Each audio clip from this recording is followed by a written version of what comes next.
শ্ৰী হিমন্ত বিশ্ব শৰ্মা,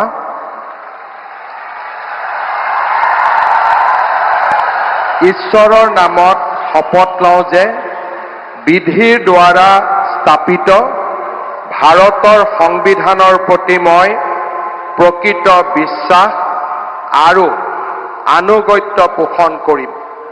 মই ভাৰতৰ সাৰ্বভৌমত্ব আৰু অখণ্ডতা অক্ষুণ্ণ ৰাখিম।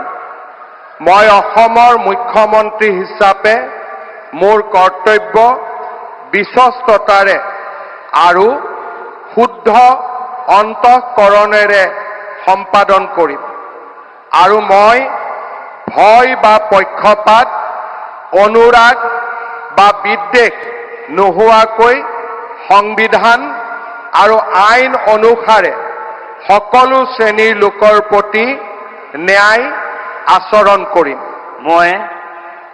মই শ্ৰী হিমন্ত বিশ্ব শৰ্মা ঈশ্বৰৰ নামত শপত লওঁ যে মই অসমৰ মুখ্যমন্ত্ৰী হিচাপে মোৰ কৰ্তব্যৰ যথাযথ সম্পাদনৰ বাবে আৱশ্যক হোৱাৰ বাহিৰে মই এনে বিষয় যি অসমৰ মুখ্যমন্ত্ৰী হিচাপে মোৰ বিবেচনাৰ বাবে অনা হ'ব বা মোৰ জ্ঞাত হ'ব, তেনে বিষয় মই কোনো ব্যক্তি বা ব্যক্তিসকলৰ ওচৰত প্ৰত্যক্ষ বা পৰোক্ষভাৱে অৱগত বা প্ৰকাশ নকৰিম।